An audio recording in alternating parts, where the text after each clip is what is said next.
This full-sized replica, the Hugin, gives you a good idea of what it must have been like on board a Viking ship.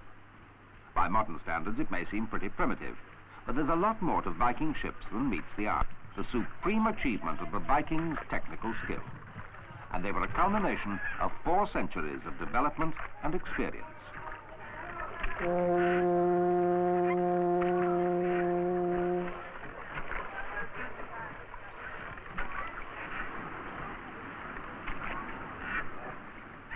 The reason we know so much about these ships is that the Vikings sometimes buried their chieftains, ships and all, under huge burial mounds. The blue clay of Scandinavia has the remarkable property of preserving wood, and a number of Viking ships have been excavated from burial mounds almost complete. The best-known ones were found in Norway, at Gokstad and Oseberg.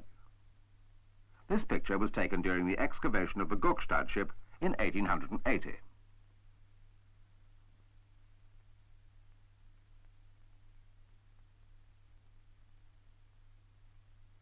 And this is the Oseberg excavation in 1904.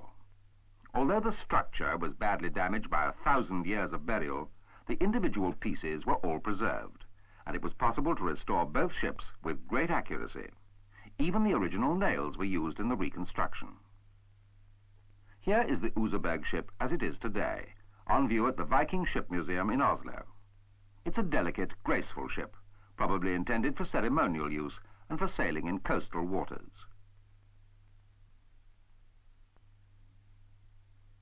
The stem and stern of the Oseberg ship are beautifully carved. And here is the other well-known one, the Gokstad ship, a sturdier and less ornate vessel. The upper portions of the stem and stern posts were not recovered, but there was probably some sort of figurehead at the front. So far as we can tell, the average length of a Viking ship was from 70 to 75 feet, about 25 meters, and the width was about a quarter of the length. The ships weighed about 20 tons, but the depth of water needed to float them was less than 4 feet, because they were practically flat-bottomed and rested on the water rather than in it. Normally this makes a ship weak and difficult to steer, but the Vikings got over this by rediscovering the use of the keel, which strengthens the hull and makes the ship go straight. With a draft of only 4 feet or less, a Viking ship could be sailed in narrow rivers and inlets and could easily be beached. But the remarkable thing is that the same ship was just as much at home on the high seas and could ride out stormy weather without difficulty. This was because the prow and stern were swept up high above water level. An ordinary open boat would have been swamped in heavy seas because the bows would be submerged when the ship slid down into the trough between the waves. But the extra high bows of the Viking ship stopped the water from coming in. Another reason they could survive in rough seas was that Viking ships were specially constructed so that the entire hull was flexible. The planks, or strakes, overlapped, so that in cross-section they looked like this, a method known as clinker building. But although the strakes were fastened to one another with rivets where they overlapped, a different method was used to fasten the strakes to the ribs, or framework of the ship.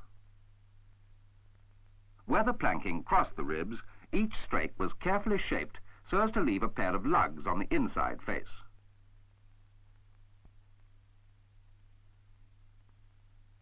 The ribs had holes in them, and these corresponded with holes in the 2 lugs on the strake. A cord was tied through all 4 holes, making a firm but flexible joint, which could give slightly under the impact of the waves. Since the same boat could be used both on the open sea and in shallow rivers, the Vikings could sail across the North Sea and then travel round the coasts of England and the continent, sailing up each river as they came to it. When they saw a village, they went ashore and plundered it.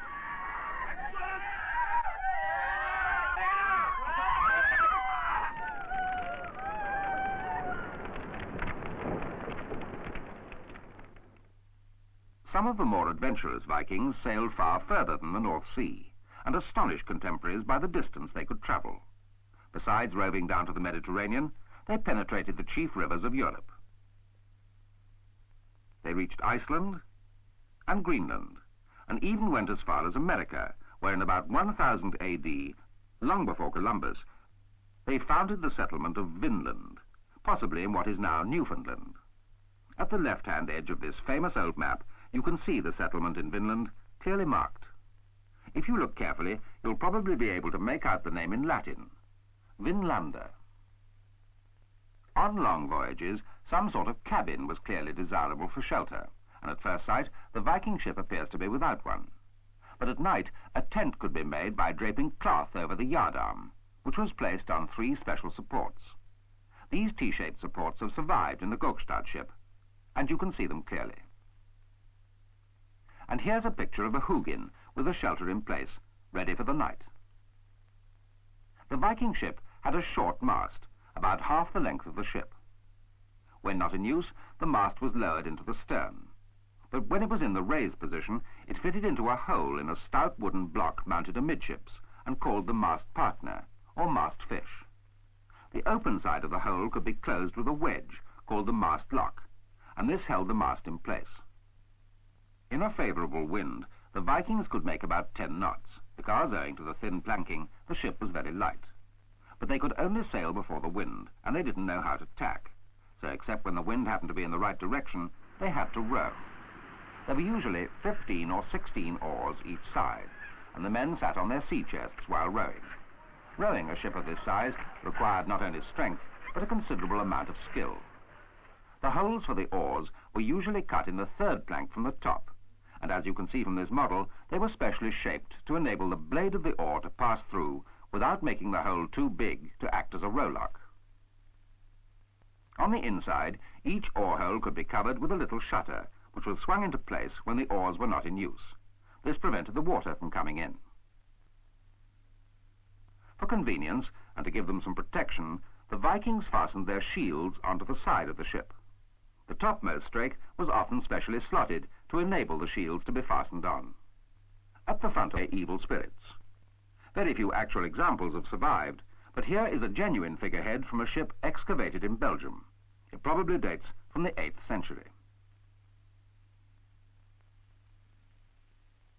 The steering oar was at the back of the ship, on the right-hand side, or steerboard, from which we get our word starboard for the right-hand side of a ship.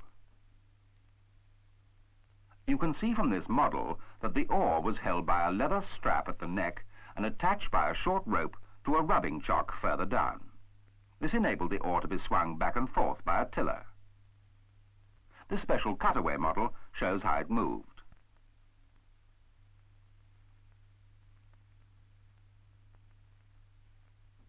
The steering oar came down well below the keel, so in shallow water the strap was loosened and the oar could then be pulled up out of the way by means of a rope attached to the lower end. So you see, there's a lot more to these Viking ships than you might think.